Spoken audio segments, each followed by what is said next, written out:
I'm the co-founder and CTO at Gauge. What is Gauge? Gauge helps companies show up in more AI answers.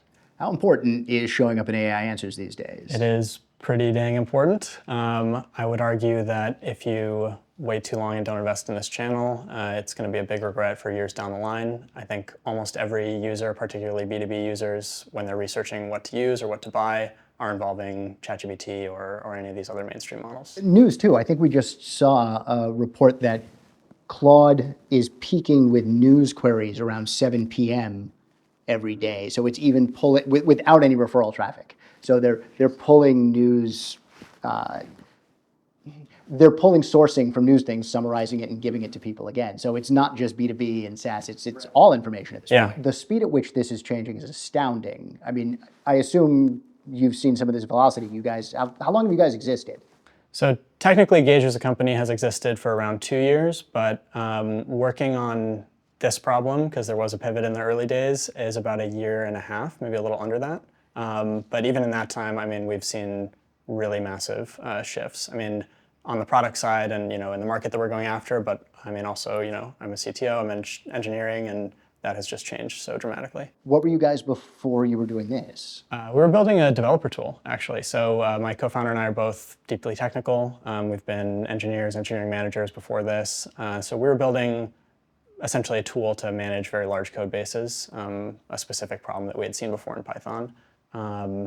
But we kind of discovered this by accident. We were kind of looking around for what's going to be our next thing because we weren't seeing the traction that we wanted.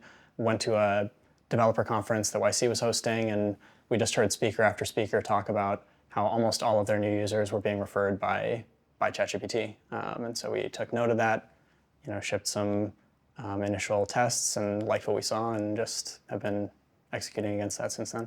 How different is this GEO AI search? Which one do you prefer? AE?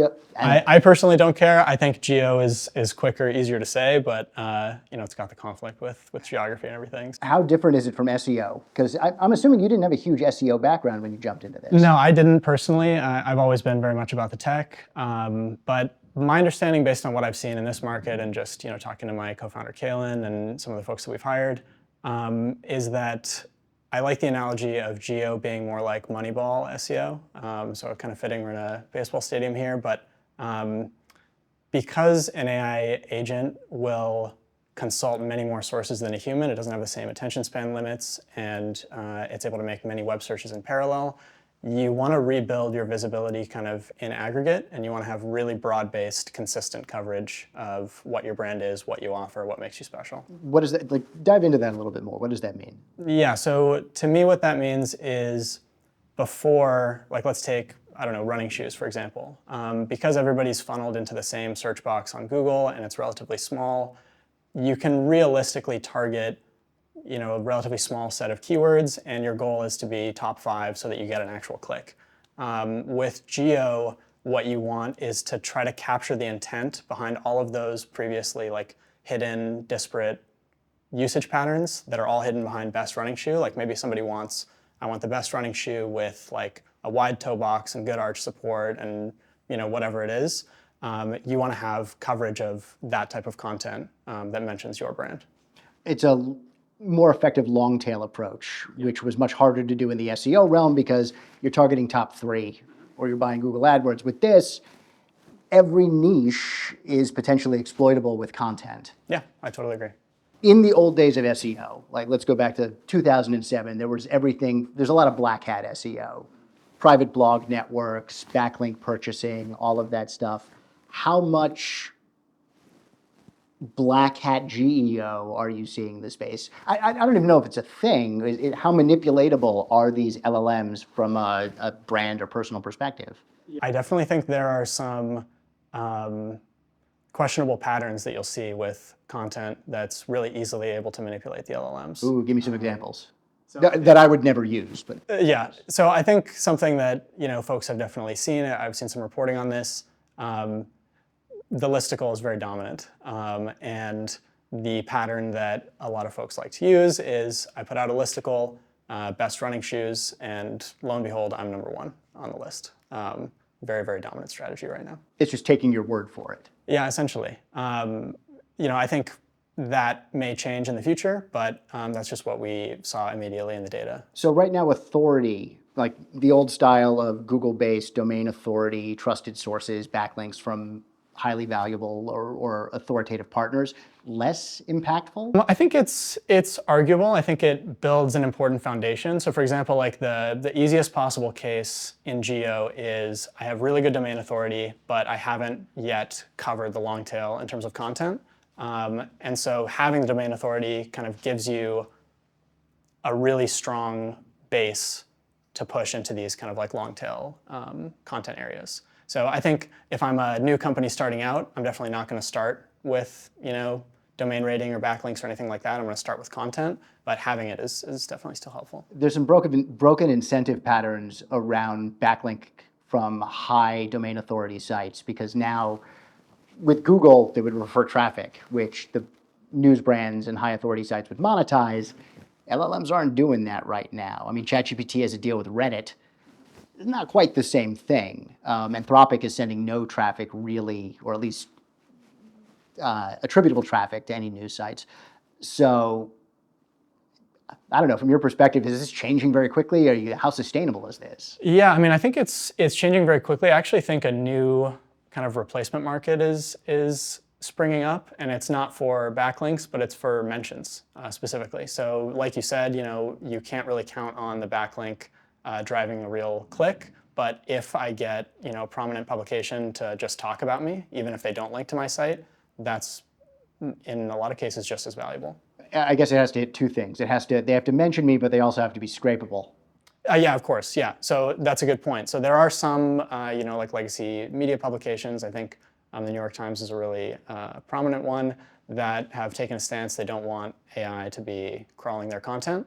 And they have their reasons for that. I think it's probably important to legal cases that they're working on. But what we see in our data is that means that it's much less important for a brand to be mentioned on those sites.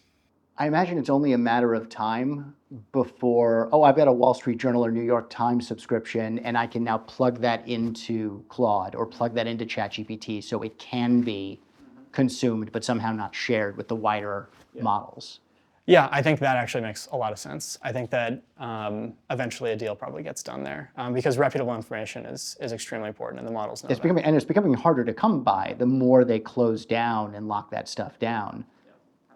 That's probably where it needs to go. Like it's a mixture of, it's like carriage fees.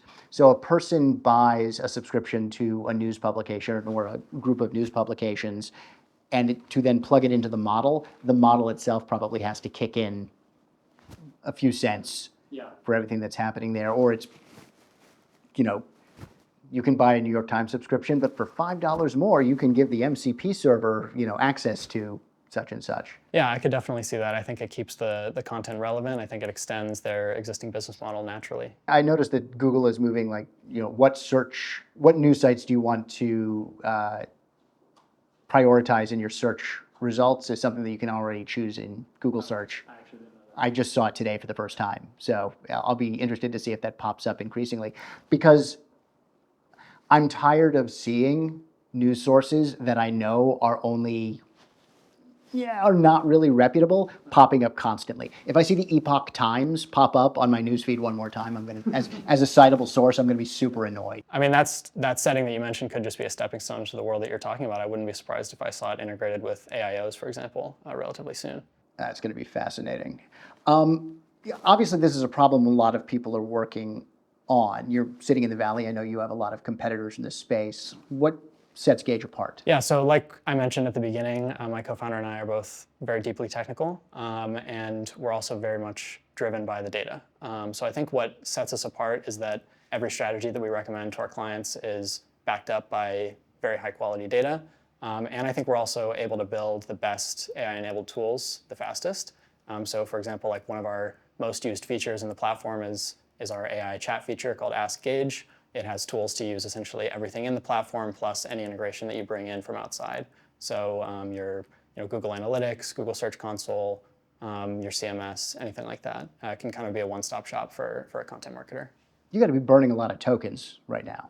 Yes and no. I mean, yes, it's burning a lot of tokens, but We feel the pricing is reasonable for the quality, especially if you have well curated context that you're feeding into the model. You get good outputs, even if you're using something like Sonnet or Opus. I mean, it's not the dominant cost in our expenses. And as you dropped Grok recently from, is any particular reason or just a cost issue?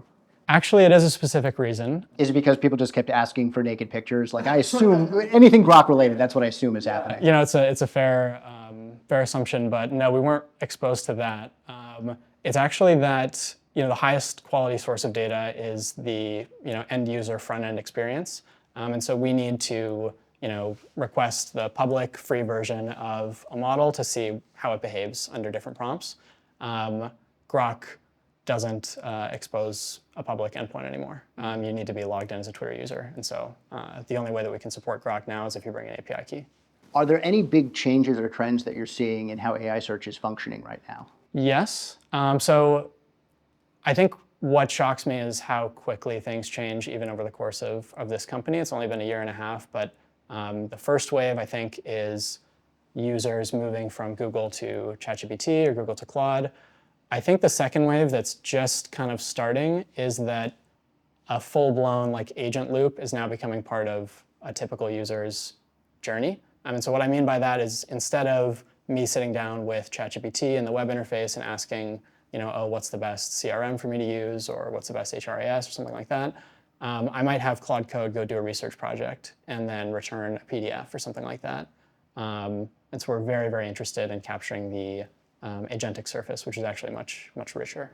Let's suss that out a little bit more. So you're saying instead of somebody going into ChatGPT, hey, I need a recommendation for X product, you're saying, hey, I need you to build me an agent to go out and do a bunch of research to figure out what the best product is, figure that out, and then send me a document, send me a PDF around that. Yeah, so I think it's much more multi-turn.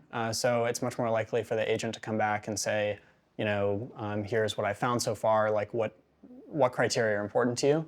I also think it's much more likely for it to kind of chart a path through a web page. So in a ChatGPT query, it might do a web search, it might do a couple of web fetches, but a lot of the time it's going to be a single turn and it's just going to give you a response.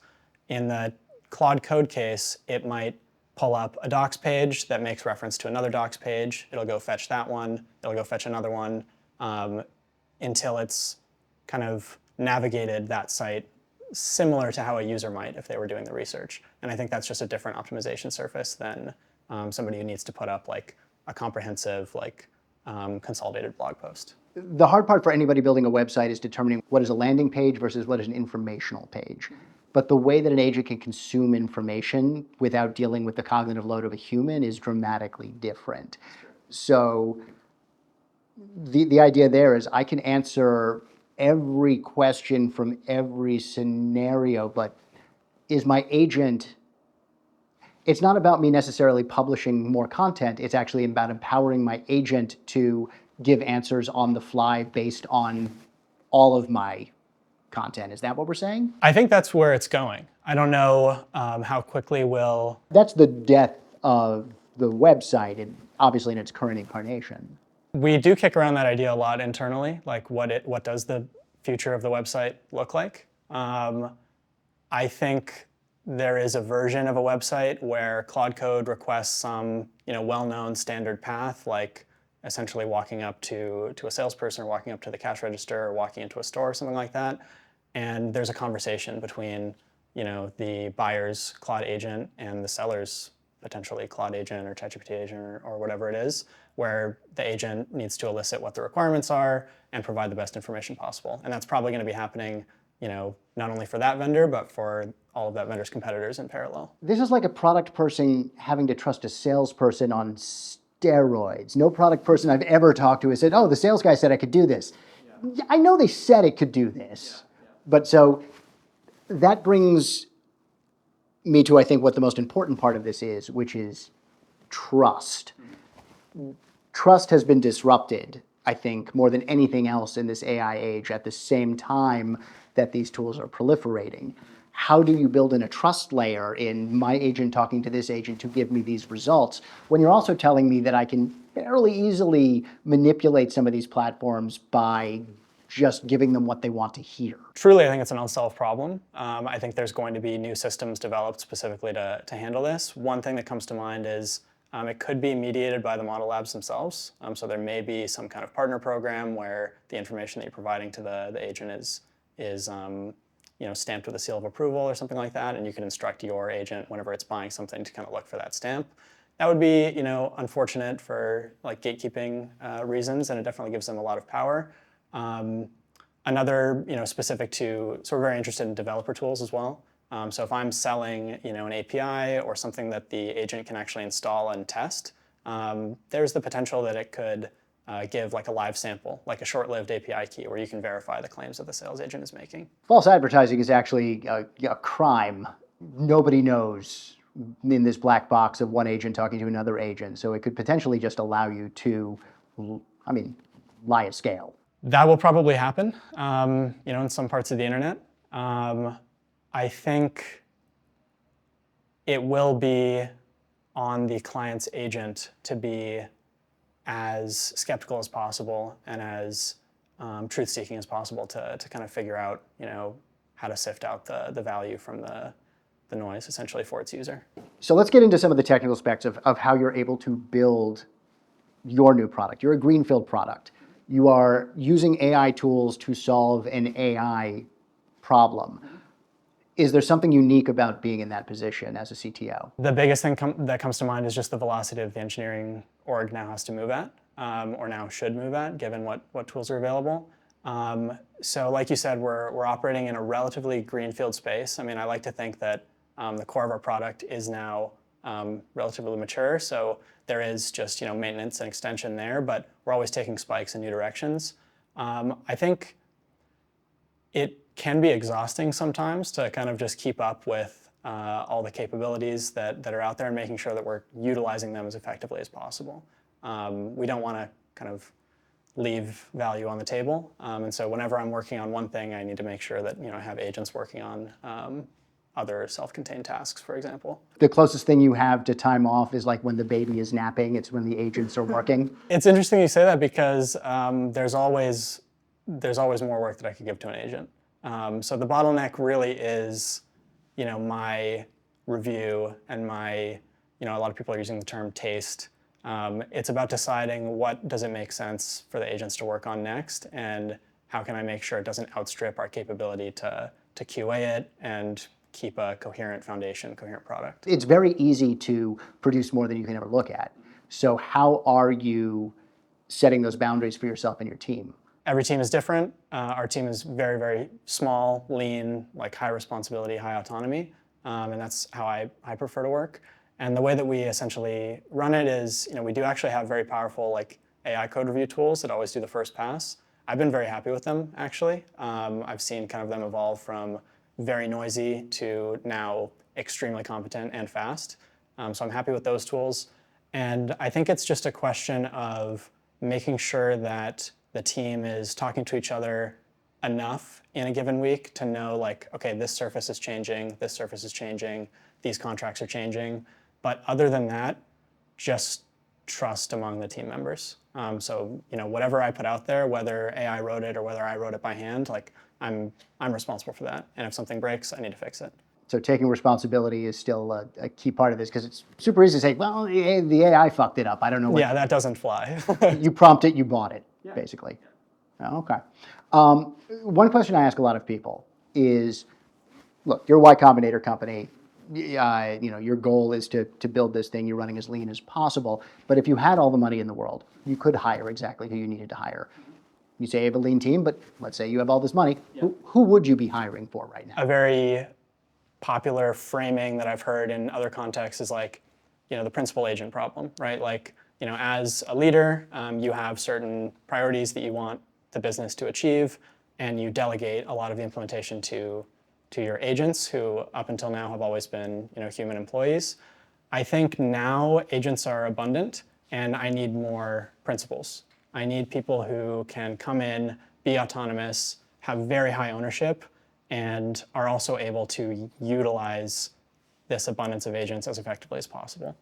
So I would typically be looking for people who, especially recently, have been pushing really hard on their skills and have been close enough to the execution to know the most effective patterns for utilizing agents. Because I think right now it's all informal knowledge. I don't think it's crystallized in the like in online discussions, like what the best patterns are. It's only been around for what, 6 months as an effective way of working? It's not like the colleges ain't turning out people that can do this yet. I mean, yeah, in our numbers, I can see stark differences as recently as 3 months ago, and I can feel the difference too. So how do we train for that?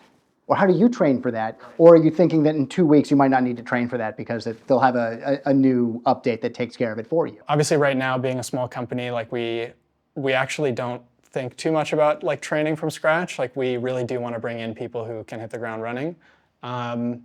But in general, you know, how do you stay on top of this? I think, you know, if you were a good engineer before this, like you will still be a good engineer after this. I think you just need to care about like producing the highest quality output, like at kind of the Pareto frontier. So, you know, obviously you can ship a lot more if you maintain your quality bar and use these tools. I think you're going to adapt just fine, and you're naturally going to find patterns that work for you. So I think as long as you're just showing up and pushing hard, like I know my workflow changes like, you know, week to week. So your advice is, as long as you're an awesome unicorn, you're set, man. I think it's, yeah, what else could I say? Try to get into a situation where you're not constrained in how you can use the tools. So I know that, and this is just secondhand for me, but I know there's some organizations where like it's very regimented. Maybe it's hard to even like use tokens on the production product. If that's the case, like you do have to be experimenting on the side, like in some personal context where you can just push these tools as hard as you can. I think ultimately you're in, if not a unique position, then an ideal position. You're a bunch of engineers who have worked in the old space, but because of this particular niche that you found, you can experiment. You have the room. You can see the data first area without having to plug into a 27-year-old API of a legacy system. You are as close to the bleeding edge of using the tools as anyone right now. Do you feel that, or do you feel, you know? I feel that way, but with maybe a caveat. So obviously, like being in YC, I have some visibility into how other technical teams are using these tools, and I think there is still space, you know, ahead of us for people who want to take more risk. And you know, I'm not sure if you've heard the term like software factory, but I think a lot of those ideas are interesting, and we kind of watch how those play out, and sometimes we, you know, take them in piecemeal, but we try to stay as close to the bleeding edge as we can while maintaining like really obvious positive ROI on all the decisions that we're making. So we're not just like chasing the trend, we're kind of like just maybe one step back. You're not building your own AI models. Yeah, so it's because you're as close to the edge of using the tools as opposed to inventing the core tools or technology behind it. Yeah, and I think, you know, just on an earlier point about, you know, if you have to plug into like a 27-year-old legacy API, one thing that I'm really interested in is, I wrote an article a while ago on actually the previous product called like AI makes tech debt more expensive. And the thesis is basically when you have a clean, you know, pseudo greenfield code base, that's when you get the most relative benefit from using AI tools. And I actually, you know, when I wrote that, I was thinking, okay, well, the human engineer is the one that's going to have to like maintain tech debt at low levels. Most likely, you know, the AI is going to be producing low quality code. It's not going to be able to do that kind of work.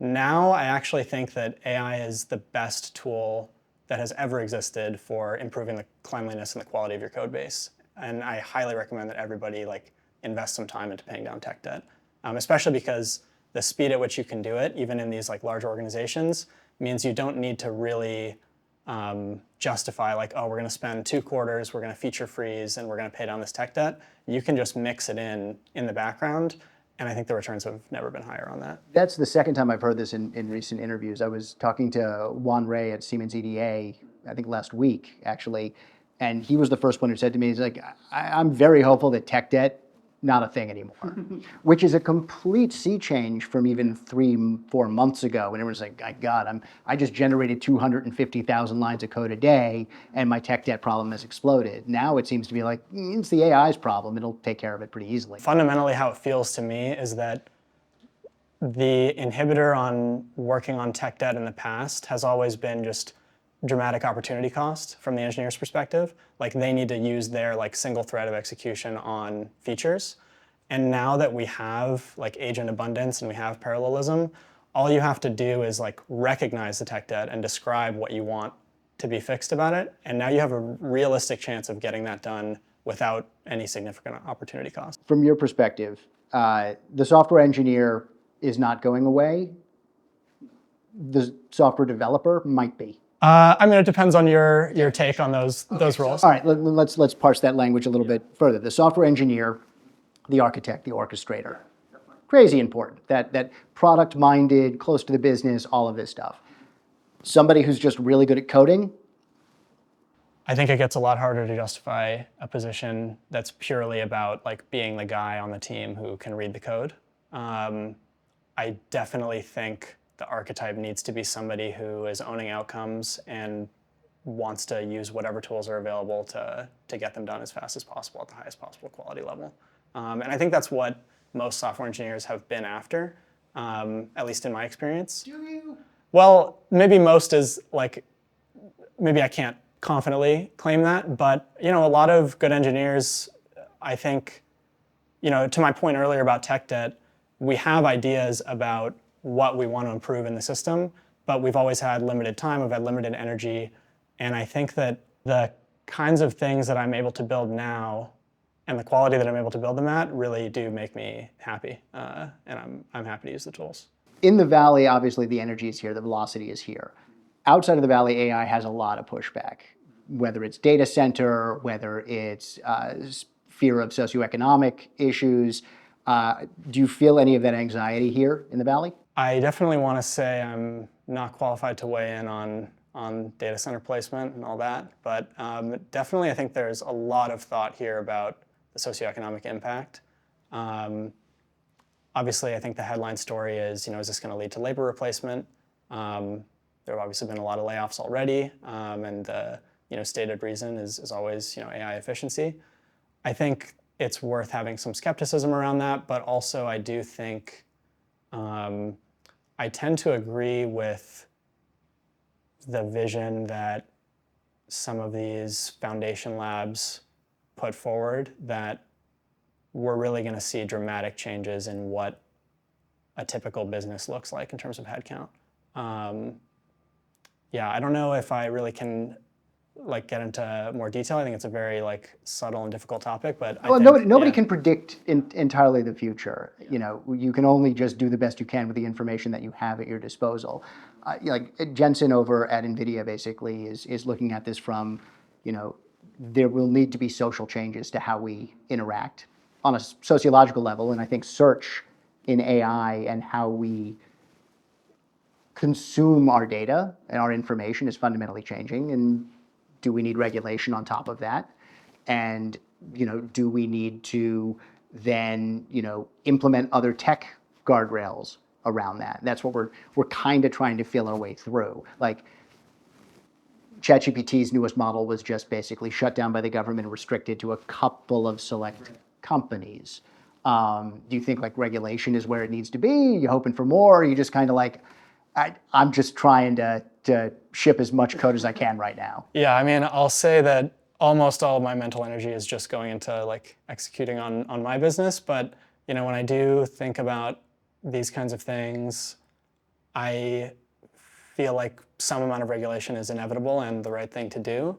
One thing that comes to mind is when we talk about agent abundance and these systems making decisions and executing actions on users' behalf, I think the open question is liability. So, you mentioned earlier, false advertising is illegal. Can we establish clear links for my agent is doing something online and that's on me in a way that still makes sense? Because these agents are extremely volatile. they can do things that humans can't do. I'm very interested to see where that goes. That's I think one of the more fascinating topics to dive into, which we're not going to dive too deep into. But I think about Google, and the traditional of search is I ask a question and it gives me a link to the answer. Google is not taking on the responsibility of whether or not that answer is true or false. It's saying, is it credible? Maybe. But it's not taking responsibility. The second they started summarizing everything is the second they became an editorial outlet. That exposes them theoretically to liability. And the first lawsuits around that I are already starting, but lawsuits move slowly. Yeah, I think it's going to take time for this to kind of permeate the system, but I'm very curious to see where that goes. Well, yeah, so am I, but no tech has moved as quickly as this tech is moving. Yeah, it's, I mean, now we're potentially seeing with these restrictions of the frontier models, I mean, I'm not sure if the government is intending to just assert more control or intending to legitimately like tap the brakes a little bit. Well, at the same time, Dario's saying he's a little bit worried about these open source models because he can't control them, or because he may legitimately feel that they could impact society and things in a negative fashion. But a lot of people want to move open source because these frontier models are expensive. Yeah, they're expensive, and they're also not under your control. So if the weights are fully open, I can retrain certain behaviors out of my open weights model, and as a consumer, that's purely better for me. Like, I like to have that control, but I also do think that his concerns and others' concerns about if we really get anywhere close to kind of the self-improvement loop in AI, then lack of control over the models is definitely a dangerous thing, but really difficult to speculate on whether that's possible or not. One of the AI books I'm reading talks about it's an anti-pessimism bias. Oh, that like the end. Oh, that sounds ridiculous. It couldn't possibly go that bad. Sometimes you got to deal with the fact, like, no, it could be that bad. We really need to think about that right now. Yeah, I think that problem is really, really challenging, especially given how it's played out so far. I think basically the instant that a new capability hits the market, like all of the dangerous use cases are explored, somewhere in the world. Right. It's basically we won't actually get into the kind of regulation that we need until the robots are literally trying to kill us. I've been joking that maybe my next startup will be like anti-robot tasers for people to protect themselves. EMPs. Got to take the clankers down. Exactly. Yeah, you got to protect yourself.